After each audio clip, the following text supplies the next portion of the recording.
Hi everybody, it's John Sullivan from the Science Department in the Ignatius Division. I'm just going to start calling the high school the Ignatius Division. We'll just see what happens. It'll be a great social experiment. Join in, won't you? Alright, let's get back to business. I've been asked to make a video that gives the very basics of what you need to be able to do on day one in Canvas, and that means adding assignments and managing your gradebook. One good way to use this video might be to throw it on the left side of your screen, open up your Canvas on the right side, because we'll go step by step through what you need to know, and you can just pause whenever you need to switch over. All right, let's jump right in. When you go on to bchigh.instructure.com, you'll see more or less this page, the dashboard, once you sign in. You won't have these pictures on it. I've been playing, obviously. But you'll have one tile for each course. So I have 3 sections of Biology 1. They're all going to be under this tile. My one section of Environmental Science will be right there. So let's dive right into a course, whichever one you want to work on. I'll go with Biology. This is going to be your home page. It emphasizes the use of modules a lot. That's a topic for a different day. But what I do want to show you on the home screen is that your course is currently unpublished if it looks like this. That means students and parents can't see what's going on. For now, that's probably good, where you'll be able to set everything up. You won't have to worry about putting out the wrong thing. But it's important to remember on the first day of school to come back to this home page and press publish. This will turn green and you'll be in good shape. You can also publish and unpublish individual assignments, but none of that will matter unless you're in published here on the home page. So let's get started by making some assignments. Over here on the left, you can see your menu that you can do almost anything with, including right here, add assignments. You'll see it looks dithered out, but that's just because you don't have any assignments in there yet. Let's fix that. Press that button. Okay, the assignments piece is right here. Now, if all you want to do is just start sending assignments out to students and parents, all you have to do is press the gold plus assignment button, fill out the form, knock yourself out. For a lot of us, we're going to want to put our assignments in categories. Some are tests, quizzes, essays, homework, whatever. Those categories in Canvas speak are called groups. So I'm going to add some groups with the plus group button. Let's make a homework. Maybe one for quizzes. Throw in a test or two. So these are the categories that you'll be able to use. This assignments one is the default. I usually just delete it. Now, if you use a points scoring system, which means your tests are out of 30 points, your exams are out of 100, whatever, you're good with this whole setup. For those of us who use a weighted grading system, in other words, homework's going to be worth 20% or whatever, pay careful attention here, because here's how you make that happen. If you want to give weight to your assignment categories, you go to this gear right over here, the overall settings, not the individual ones, and your only choice is assignments, groups, weight. Press on that. For no apparent reason, you have to check this checkbox, and then right here you'll be able to fill in all of the percents that you need. I don't grade that way, so I'll just press cancel for now. And we'll go back to making our assignments. Now here, the next tip is going to save you almost half a second every time you make an assignment. Instead of doing the gold plus assignment here, figure out what kind of assignment you want to give first, and then press the plus next to that. So we'll add a homework right here. Now this is the kind of short form. I almost never get to use this, because this is if you're going to assign everybody the same assignment on the same day, due on the same day. And because of add and drop days, I almost never do that, so I actually always skip this just to make sure that I have all the options I need, and I press more options. And you can see this is the sort of full-featured form of how to fill out assignments. So let's give it a name like a first assignment. You can tell that I've been practicing. Down here is where you can put your directions, read sections 1.1 through 1.2 in your textbook, do the associated questions, that kind of thing. You can also do all kinds of neat stuff with this, pull in files that you've already uploaded to Canvas, like worksheets or things like that, embed YouTube files, Quizlets, add links, pictures, the whole thing. But for now, let's not get crazy. We're just going to leave it with some directions. Figure out a number of points you want it to be worth. Let's say it's 10. Hey, homework is already filled out. I just saved that click, but I'll click on it anyway and show you that here are the things that we just created. If you are putting in an assignment and you realize, oh no, I want to have it as, called an essay or a project or whatever else, just press on new group, create that new group, and it will be available to use in this assignment and to all assignments thereafter. You can exempt it from the final grade by pressing this box right here. Submission type is especially important for those of us who are going to collect things online. If you're not going to collect anything online, just leave this as no submission and it'll be fine for you. If you want to collect things online, press online, and it'll give you some options. The options that I use a lot are text entry. That just means a student's going to be able to open up the assignment on Canvas, enter the data, or write out their answers also on Canvas, and then just hand it in without ever leaving the program.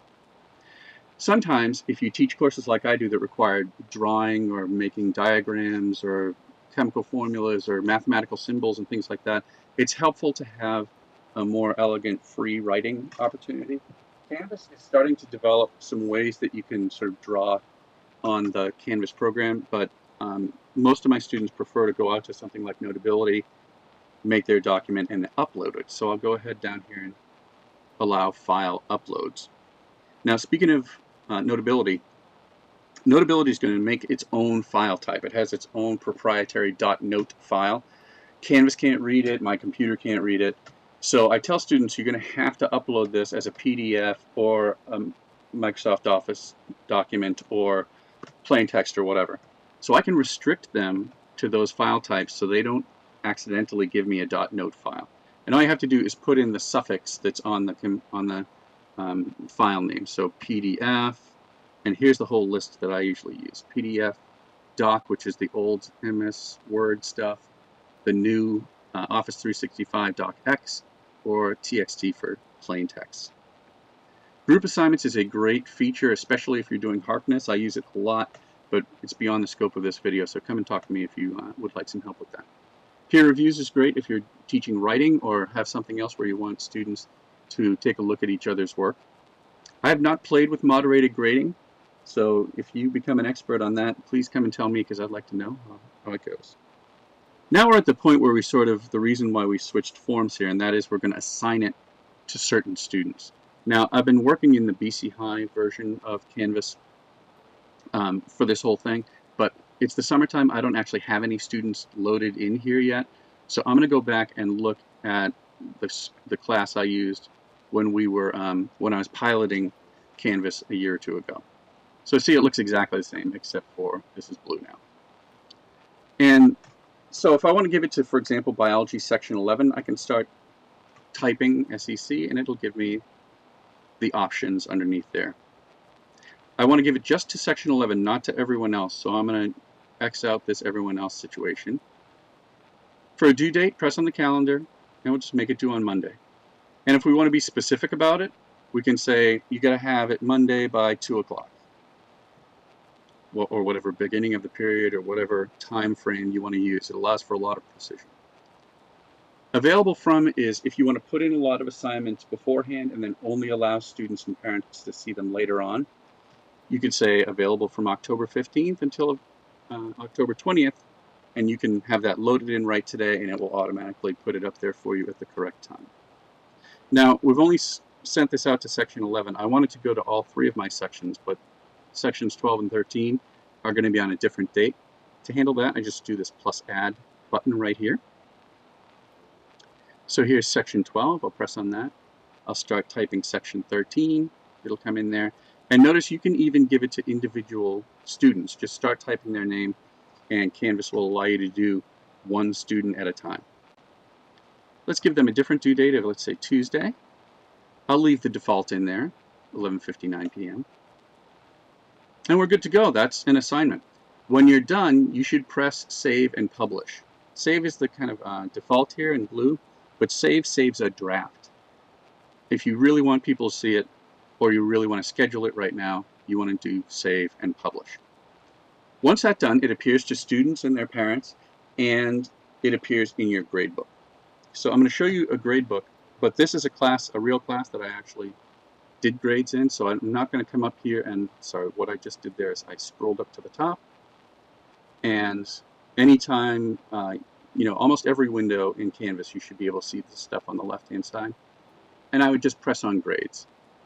To protect the privacy of my students, I'm going to instead press on this, which shows you what happens when you press on grades, except that I've removed the students' names. Now, an interesting thing about this gradebook is, see how all the sections are together? It'll arrange them alphabetically by student name or by ID or by their grade total or whatever. If you only want to see one section at a time, you just scoot on over here to the top right-hand side, and instead of showing all sections, choose a section that you want to see. I actually kind of like leaving it like this, especially for makeup work, where I can just start typing a student's name in here. It'll isolate down to that individual student, and I don't have to figure out what section he was in if he's making up work or something like that. So here's our assignment, first assignment, and you see we haven't assigned any grades yet. The easiest way to assign grades to this is just press in the box, give that person a score. Press enter or go down or move your mouse or whatever to get to the next one and keep going. Maybe this guy didn't do so good. Gets a 6. If you're going to do online submissions, you're going to want to go to the Speed Grader, it's called. There's a bunch of different ways to get to Speed Grader. You're going to develop your own preference. I like to come to the gradebook and just press on this little corner up here of any of the students that I want to grade. It gives me this window, which allows me to see more details in the Speed Grader. And the Speed Grader just shows the students' work on the left-hand side and the grade that you're going to give them on the right-hand side. Now, obviously, we just created this assignment. Nobody's handed it in.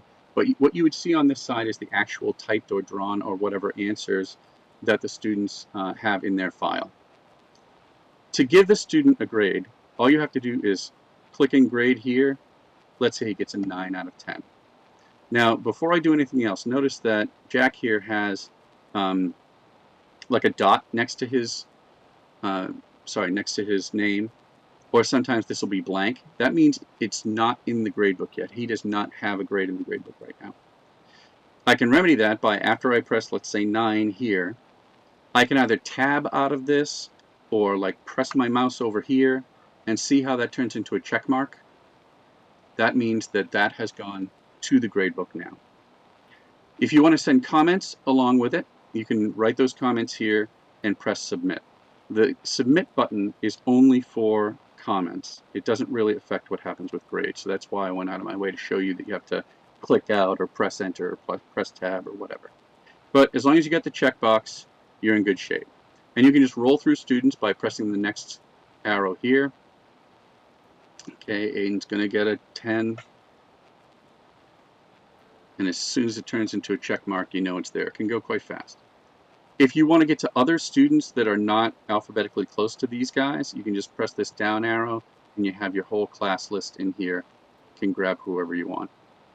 The numbers that you see over here are not for Aiden. They're for you. You've graded 4 out of 66 of these assignments. The average that you've given is 8.75 out of 10, and this is student number 4. Once you do that, everything will appear out on the gradebook right where you want it. Sometimes when you come back, you have to refresh it so that you'll see it. I can't do that right now because the students' names will pop up.